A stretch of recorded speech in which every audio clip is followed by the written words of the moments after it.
This week is about sampling distribution, and we are going to use central limit theorem to discuss what the shape of the sampling distribution is. Okay, so you can see, okay, so you can scroll down, you can see there are two different versions of it.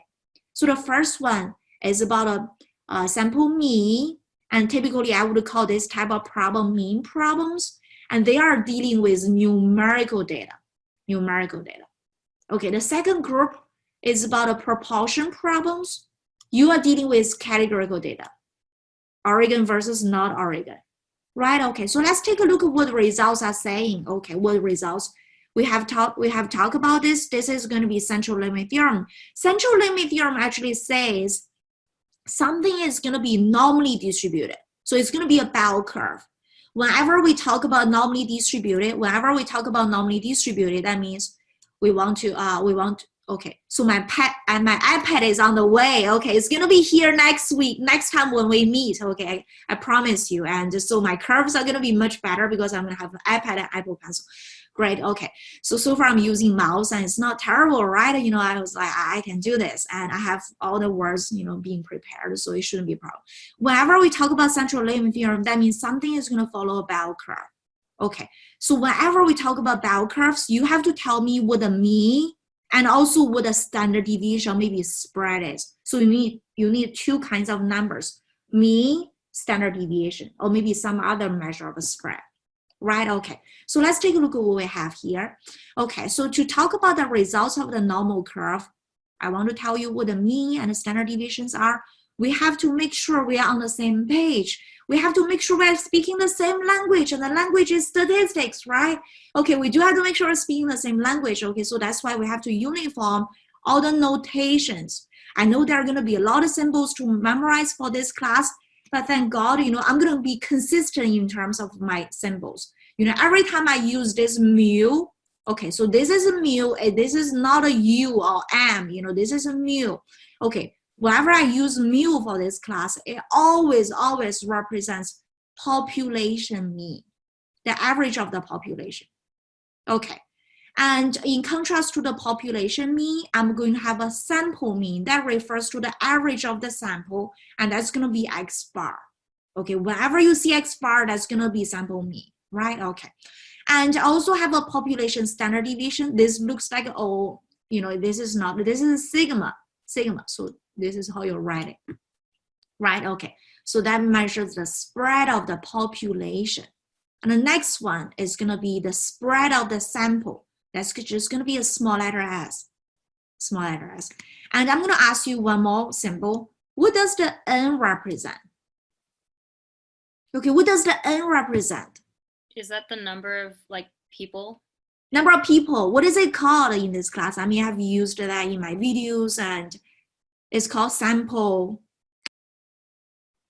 size, right? Sample size. Okay, so n always represents sample size. Okay, I'm going to trick you one more. How about the capitalized n? Is that the one, the Population size? Population size, right? Population size. So this is small letter s, small letter n, sample size. This is a capitalized n, population size. Okay, I want to emphasize here, typically, you know, I would say 90% of the time, we don't have the population size. We don't have the population mean either. We also don't have the population of standard deviation. We don't have those quantities. We don't have those variables, okay? So you probably don't have it, and that's why we want to estimate it. Okay, but sometimes the question is going to tell you, just assume the population mean, population standard deviation is this. And then you're just going to use them, right? Okay, most of the time you probably don't have it. Great, okay, so let's take a look. So the first version of the central limit theorem applies to numerical data. It deals with a mean problem. What it says x bar. What is x bar? Sample mean, right? Sample mean is going to have a distribution that's going to have a normal. It's going to be a normal distribution. And the center of this normal distribution is going to be centered here, which is the population mean, right? Okay, and the spread of this distribution for the sample mean is gonna be sigma over square root n, right? Okay, so is this part clear what I'm saying? Is it all clear? Okay, I'm just gonna zoom out because we probably don't need to. Right, okay, good. And so there's a catch here. There's a catch here, okay. So this is only working, this only applies if the sample size is not too small. That means your sample size to be at least 30. If it's 5, it wouldn't work. The central limit theorem will not work, right? Okay, so you need the sample size to be at least 30. Great. Okay, so that's the first part of the first version of the theorem. Okay, so I'm gonna clear it out. So the second version of this theorem actually applies to categorical data, and it deals with a proportion problem. Okay, so we have to make sure we have several symbols, agreed on as well. Okay, so the first one we have is population proportion. That's just a P, and when you have a P, when you have a bar on top of it, that's going to represent the proportion, sample proportion. Okay, so I want to emphasize here proportion. This word, sometimes you're going to see it as percentages as well. So instead of saying sample proportion, some other questions may talk about sample percentages. They are completely equivalent. You could also talk about, fraction. Those are completely interchangeable. Okay, I'm going to give you some examples because those two are less intuitive compared to mean and variance. For example, sample proportion. Just say, my sample is 12. I think we have 11 students in this class. So the sample size is just going to be 11 for this particular sample I have. Okay, and I'm going to tell you sample proportion, okay, P bar, okay, represents, okay, I'm going to use the Oregon versus non-Oregon example because this is clearly a categorical data. Oregon means whether you are from Oregon, or maybe right now taking the class in Oregon versus you are not taking this class in Oregon. Okay, so P bar, I think, as far P bar is going to represent the proportion of the students who are taking the class in Oregon right now. I think we have, correct me if I'm wrong. I think 2 students in this class are not from Oregon taking this class. What is my P bar? So the proportion of the students who are taking this class, from Oregon. So it's going to be what over 11? Come on. Is it not 9? 9, right? Okay, thank you, Amy, thank you. Okay, so 9 over 11, right? So you can see where the proportion comes into place. Proportion just talks about, first you have to divide your data into 2 groups, yes versus no, Oregon versus non-Oregon.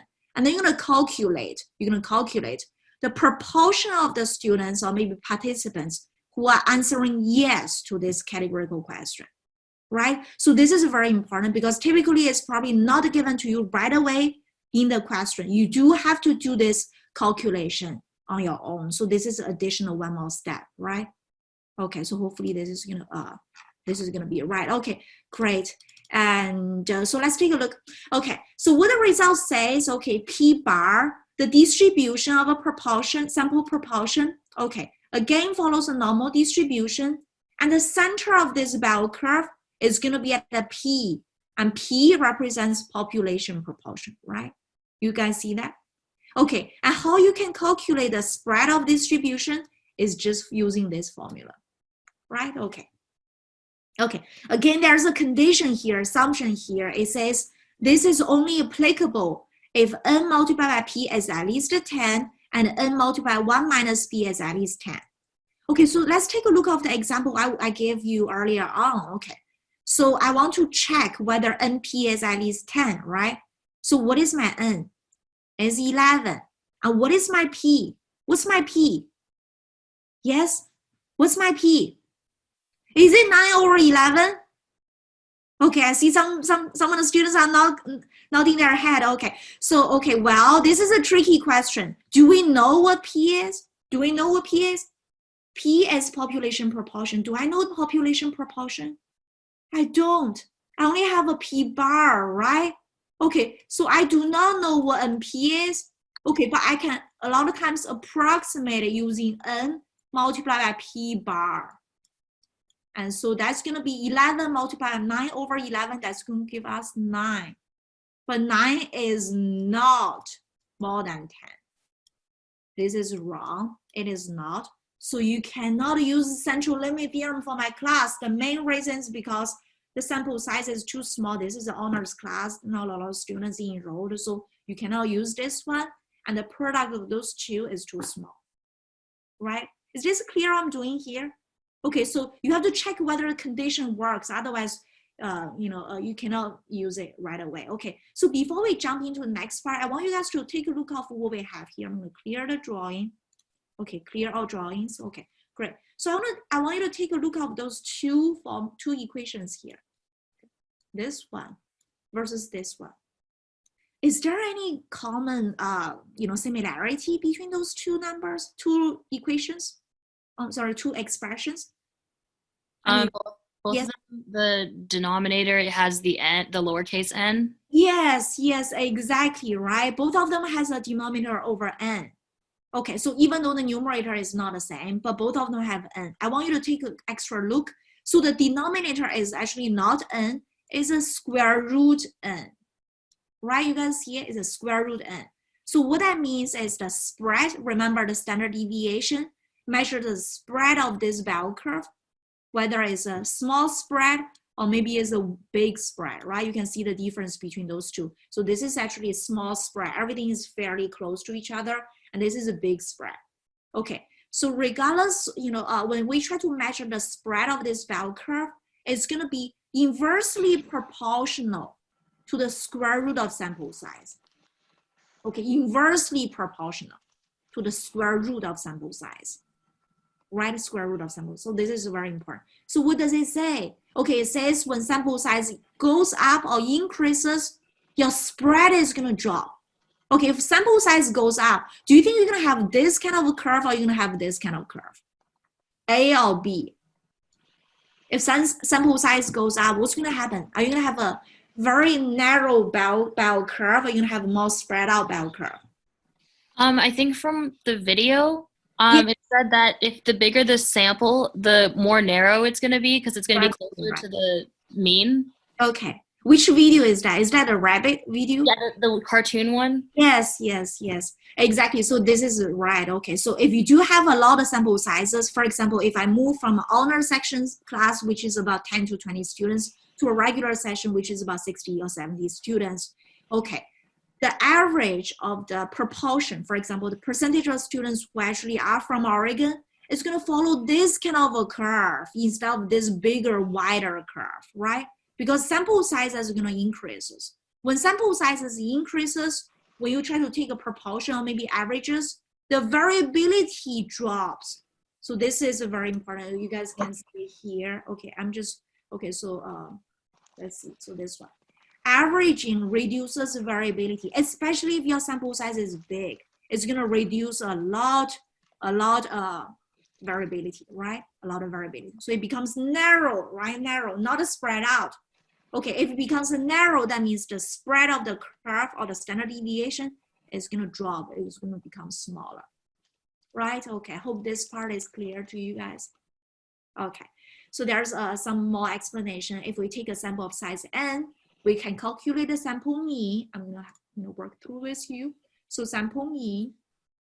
So if you calculate sample mean, what is a symbol for sample mean? Is it mu, x, sigma, x bar, right? And sample proportion is p bar. Okay.